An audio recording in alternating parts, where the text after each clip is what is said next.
Miliarderi 90 vjeçar vdes dhe gruaja e tij zbulon sekretin e errët që ndryshon gjithçka. Pasuria, vdekja dhe letra që nuk duhej hapur. Në mëngjesin ngritë 17 nëntorit. Vila madhështore mbi kodrat e liçenit të thatë ishte më e heshtur se kur. As zogjit nuk guxonin të këndonin. Brenda mureve të larta prej gurit të bardh, një jetë prej 90 vitesh ishte shuar për gjithmonë. Armand Velaj, miliarderi më enigmatik i vendit, njeriu që kishte ndërtuar një perandori financiare nga hiçi, kishte vdekur në gjumë, pa zhurmë, pa dram, pa lam të mirë, ose kështu dukej në fillim. Gruaja e tij, Elira Velaj, 62 vjeçe, ishte ulur në fund të shtratit, me duart e ftohta të mbështjella rreth një filxhani kafeje që nuk e kishte pirë. Syti kishte të skuqur, por jo nga lotët, nga tronditja. Ata kishin qenë të martuar për 18 vjet. Një martesë që për publikun dukej si përrall. Miliarderi respektuar dhe gruaja elegante, diskrete, gjithmonë një hap pas tij. Nuk kishin fëmijë, nuk kishin skandale, nuk kishin thashe theme, të paktën jo publikisht. Në orën 09:40 avokati personal i Armandit mbërriti në vilë. Me vete mbante një zarf të zi, pas një shenjë, përveç një fjale të shkruar me dorën e dridhur të ndjerit. Vetëm për Elirën. Ajo nuk e hapi me njëherë. Diçka brenda saj e paralajmëronte se ajo që ndodhej aty nuk ishte thjesht një letër lamtumire. Një martesë që dukej perfekte. Elira e kishte njohur Armandin kur ishte 44 vjeç. Ai ishte tashmë 72. Një burr i qetë, inteligjent, me sy të thellë blu që nuk flisnin shumë, por shihnin gjithçka. Ajo kishte qenë një grua e divorcuar me karrierë në art dhe galeri, pa interesa financiare, pa ambicie për pasuri. Kjo ishte arsyeja pse Armandi ishte dashuruar me të, ose kështu i kishte thënë. Ai ishte gjithmonë korrekt, nuk e tradhtonte në mënyra të dukshme, nuk zhdukej për javë të tëra, nuk kishte mesazhe të dyshimta, të paktën jo ato që ajo kishte parë. Ishte i ftohtë her pas here, por ajo ja atribuonte moshës. Në fund të fundit, kush do ta dyshonte një 90 vjeçar? Letra që shkatërroi gjithçka. Në mesditë, pasi shtëpia u mbush me familjar të largët, biznesmen, politikan dhe njerëz që e njihnin Armandin vetëm nga emri, Elira u mbyll në bibliotekën e tij private, aty ku askush tjetër nuk hynte pa leje. U ul në karrigen e tij, preku tavolinën, pastaj me duar që i dridheshin, hapi zarfin e zi. Letra ishte e shkurtër, por çdo rresht ishte një goditje. Elira, nëse po e lexon këtë, do të thotë se unë nuk jam më. Ka gjëra që nuk munda t'i them sa isha gjallë. Nuk sepse nuk të doja, por sepse e vërteta do të shkatëronte gjithçka që ndërtuam. Kam bërë gabime, të rënda, dhe disa prej tyre ende janë gjallë. Janë 6 gra të reja. Mos më kërko pse, mos më kërko si, vetëm dije se ato ekzistojnë. Dhe tani janë problemi yt. Elira ndjeu sikur ajri u zhduk nga dhoma. 6 gra të reja. Zemra i rrihte fort, mendja i vraponte. Ajo e rilexoi letrën 3 herë, duke shpresuar se kishte keqkuptuar diçka. Por fjala 6 ishte aty, e qartë, brutale. Dosja e fshehur. Në fund të letrës kishte një shenjë të vogël, pothuajse të padukshme. Një trekëndësh i vogël i vizatuar me laps. Elira e njihte. Ishte shenja që Armandi përdorte për të treguar se diçka ishte fshehur pas librave. Ajo u ngrit me njëherë, shkoi drejt raftit të fundit, aty ku librat e vjetër të filozofisë qëndronin të paprekur. E shtyu librin e tretë nga e djathta. Rafti u hap ngadalë. Pas tij ndodhe një kasafortë e vogël. Kodi ishte data e martesës së tyre. Brenda ishte një dosje e trashë ngjyrë kafe. Në kapak shkruhej vetëm një fjalë. E vërteta. Elira u ul përsëri. Duart i dridheshin. E hapi. Brenda kishte fotograf, pagesa bankare, kontrata apartamentesh dhe raporte private.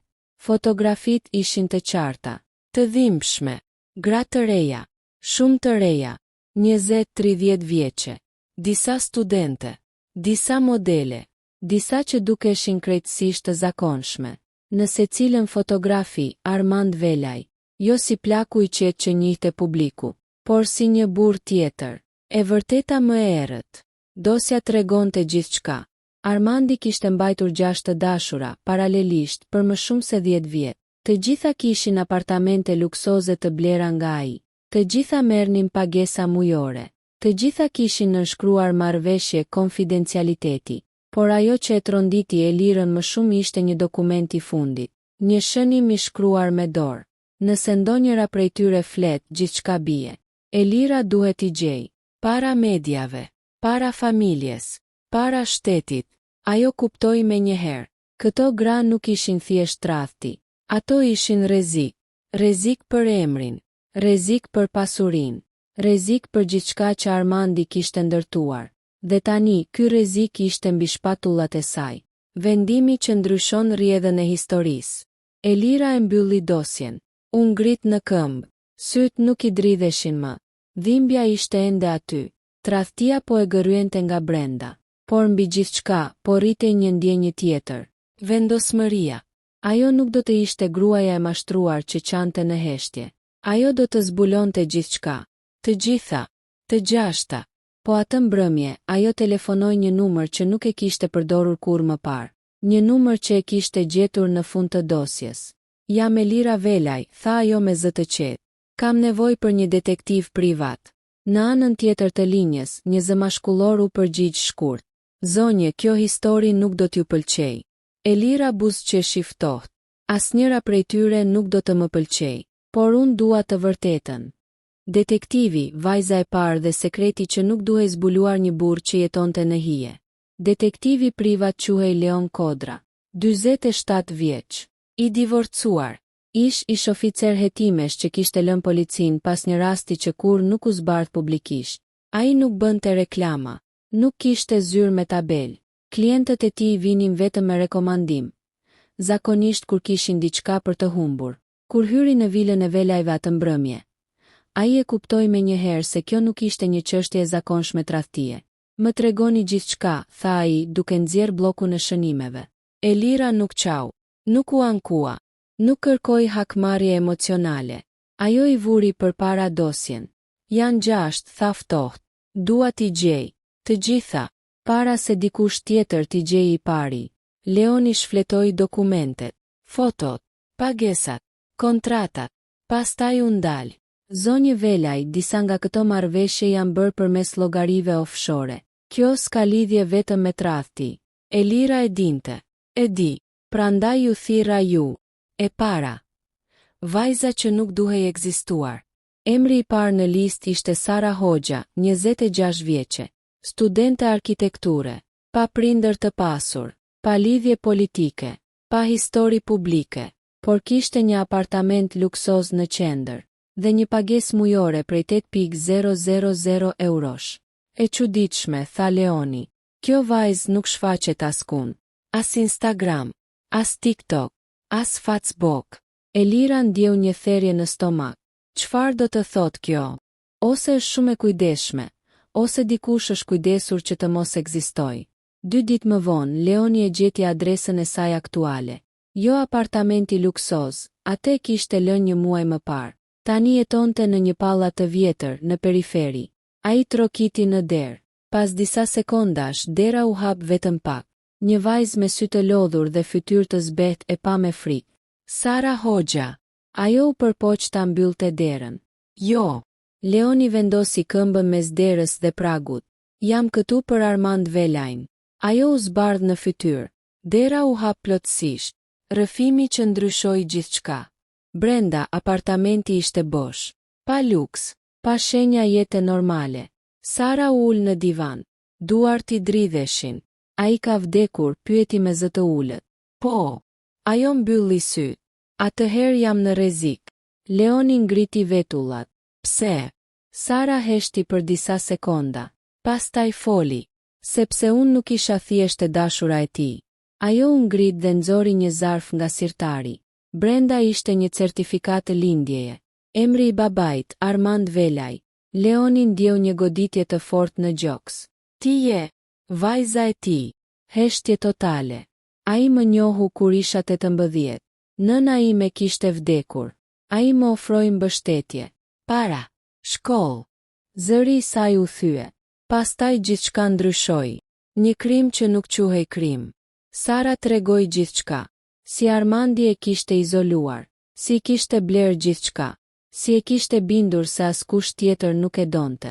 Si marrëdhënia kishte kaluar çdo kufi moral. Ai më detyroi të firmosja kontrata, tha ajo. Më tha se nëse flisja do të më shkatëronte. Leoni e kuptoi menjëherë. Kjo nuk ishte më thjesht një histori tradhtie. Kjo ishte abuzim, manipulim, ndoshta edhe krim i fshehur për dekada. Ai u largua nga apartamenti i Sarës me mendje në flak, dhe me një frikë të re. Po të tjerat, kur Elira e merr vesh të vërtetën. Atë mbrëmje Leoni u kthye në vilë. Elira po e priste. E gjete. Po, por ajo që gjeta nuk do t'ju pëlqej. Ai i tregoi gjithçka. Elira u ul ngadalë. Fytyra i humbi ngjyrën. Vajza e tij. Po. Ajo mbuloi gojën me dorë. Kjo do të thotë se. Po, e ndërpreu Leoni. Nëse kjo del, perandoria e tij bie. Emri i tij zhduket. Dhe ju rrezikoni gjithçka. Elira heshti gjatë. Pastaj tha fjalin që Leoni nuk e priste. Gjejini të tjerat. Zonjë. Të gjitha, tha ajo prerë. Nuk dua të jetoj mbi një gënjeshtër. As mbi një krim. Gruaja e dytë zhduket. Gruaja e dytë quhej Luna Ke, 29 vjeçe, ish modele. Por kur Leoni shkoi në adresën e saj, apartamenti ishte bosh. Posta e grumbulluar. Telefoni i fikur. Fqinji i tha vetëm një fjali që i ngriti qimet përpjet. Ajo u largua natën. Me nxitim. Dhe dikush tjetër erdhi pas saj. Leoni telefonoi Elirën. Dikush po na paraprin. Në atë moment, Elira kuptoi diçka të frikshme. Armand Velaj nuk kishte qenë vetëm në sekretet e tij. Dikush tjetër dinte. Dikush tjetër po pastronte gjurmët. Një mesazh anonim. Në orën 02:13 të mëngjesit, telefoni i Elirës vibroi. Një mesazh pa numër. Isi i kërko. Disa sekrete duhen varë bashkë të vdekurit. Elira shikoi ekranin, pa u dridhur. Pastaj shkroi vetëm një përgjigje. Është vonë për këtë. Gruaja që dinte gjithçka dhe prova që mund të shkatëronte një perandori frika nuk vinte më nga e shkuara. Që nga momenti kur mesazhi anonim bëriti në telefonin e saj, Elira nuk flinte më natën. Vila, dikur simbol sigurie, tani dukej si një kafazi art. Çdo zhurmë e vogël, çdo makinë që ndalonte përpara portës i shtonte dyshimin. Armandi kishte vdekur, por sekretet e tij ishin ende shumë të gjalla. Leon Kodra e kuptoi menjëherë. Dikush tjetër po i ndiqte të njëjtat gra, dhe nuk kishte ndërmend të linte dëshmitar. Kjo nuk është më vetëm punë detektivi, i tha ai Elirës. Kjo është lojë pushteti. Elira nuk u tërhoq. Atëherë vazhdojmë. Gruaja e tretë. Avokatja që kishte thyer rregullat. Emri i tretë ishte Mira Dervishi, 34 vjeçe. Avokate. Inteligjente. Diskrete. Ndryshe nga të tjerat, ajo nuk kishte marrë vetëm para dhe apartament. Kishte marrë qasje në dokumente. Kjo grua nuk ishte lodër, tha Leoni. Ajo ishte bashkpunëtore.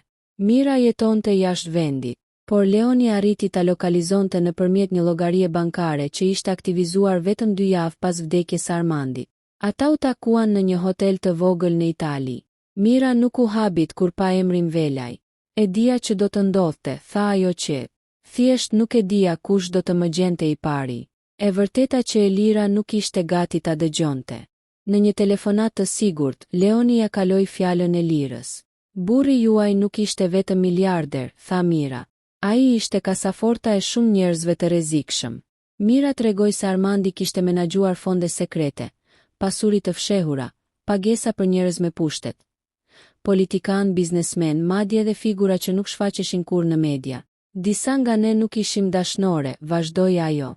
Ishim mbajtëse sekretesh. Elira ndjeu një të ftohtë në shpinë. Dhe tani, Mira heshti për një çast. Tani ata kanë frikë. Prova që ndryshonte gjithçka. Mira kishte diçka që askush tjetër nuk e kishte. Një sebë. Brenda saj. Llogari bankare offshore. Pagesa të fshehta. Regjistrime audio. Dhe një listë emrash që nuk duhej të ishin kurrë bashkë. Kjo është arsyeja pse Luna u zhduk, tha Mira. Ajo dinte ku ishte kopja tjetër. Leoni shtrëngoi nofullën. Kopja tjetër. Po, Armandi kurrë nuk linte vetëm një provë. Një paralajmërim i fundit. Natën e po asaj dite, dikush u përpoq të hynte në vilën e Elirës. Alarmi ra. Rojet ndërhyn, por personi ishte larguar. Në obor u gjet vetëm një gjë, një zarf i bardhë. Brenda një fotografi e vjetër, Elira dhe Armandi ditën e martesës. Mbi të, me stilolaps të kuq, ishte shkruar: "Zgjidh emrin e tij ose jetën tënde." Elira e mbajti fotografin për disa sekonda. Pastaj e grisi. Vendimi përfundimtar. Në mëngjes, ajo i telefonoi Leonit. "Dua që gjithçka të dalë," tha ajo. "Jo nesër, jo pas një viti. Tani." "Kjo do të thot luftë," u përgjigj ai. "Do të humbni pasuri, miq, ndoshta edhe siguri." Elira buzëqeshi hidhur. "Unë tash më humba burrin që besoja se njihja." Por historia nuk ishte mbaruar. Në fund të ditës, Leoni mori një telefonat tjetër. Një zë femre i dridhur. "Jam e pesta. Ku jeni? Nëse ju them do të më gjeni gjallë." Leoni mbylli sytë për një çast. "Po." Por ndërsa ai fliste, në ekranin e kompjuterit të tij u shfaq një email i ri, pa dërgues. Vetëm një fjali: "E jeni shumë vonë." E vërteta që nuk u varros dhe çmimi i Liris, gruaja e pestë dhe ora që po mbaronte. Zëri në telefon dridhej. "Jam e pesta. Quhem Eva." Leon Kodra ndezi me njëherë regjistrimin. "Ku je, Eva?" Një pauzë. "Frymëmarrje e shpejt. Nëse e them ata do ta dinë." "Ata tashmë e dinë që ekziston," ja ktheu Leoni. "Pyetja është, a do të jesh gjallë kur të mbaroj kjo?" Adresa erdhi me një mesazh të shkurtër. Një zonë industriale, magazina të braktisura pranë portit. Leoni nuk e njoftoi askënd përveç Elirës. "Nëse nuk kthehem," i tha ai në telefon, "Uzbja e mirës është në kasafortën time. Kodi është data e vdekjes së Armandit." Elira e kuptoi peshën e asaj fjalie. "Kthehu," tha vetëm kaq. E vërteta e pestë. Eva ishte 31 vjeçe. Ish gazetare investigative. Dhe pikërisht kjo ishte arsyeja pse Armand Vela e kishte zgjedhur. "Ai nuk më donte," tha ajo me zë të ulët në magazin. "Më bleu. Sepse unë po hetoja gjëra që nuk duhej." Ajo kishte zbuluar lidhje mes fondeve të errëta, politikës dhe kompanive guack. Hetimi i saj ishte mbyllur papritur. Redaksia ishte kërcënuar. Dosja ishte zhdukur. "Armandi erdhi si shpëtimtar," vazhdoi Eva. "Më ofroi para dhe heshtje." Leoni shtrëngoi dhëmbët. "Dhe Luna?" Eva uli kokën. Luna donte të ikte. Kishte kopjen e dytë. "Ku është ajo?" Një sirene largët u dëgjua. "Shumë afër të vërtetës," tha Eva. "Dhe shumë larg tani." Në atë moment dritat e një makine ndriçuan magazinën. "Ikni," bërtiti Eva. "Gjaku i fundit i sekretit." Leoni e nxori Evën nga dera e pasme. Një shtën theu qetësinë e natës. Një tjetër pas saj. Ata arritën të largoheshin. Por mesazhi ishte i qartë. Kjo nuk ishte më kërcënim. Ishte luftë e hapur. Gruaja e 6. Ajo që nuk ishte grua. Emri i fundit në dosje ishte E.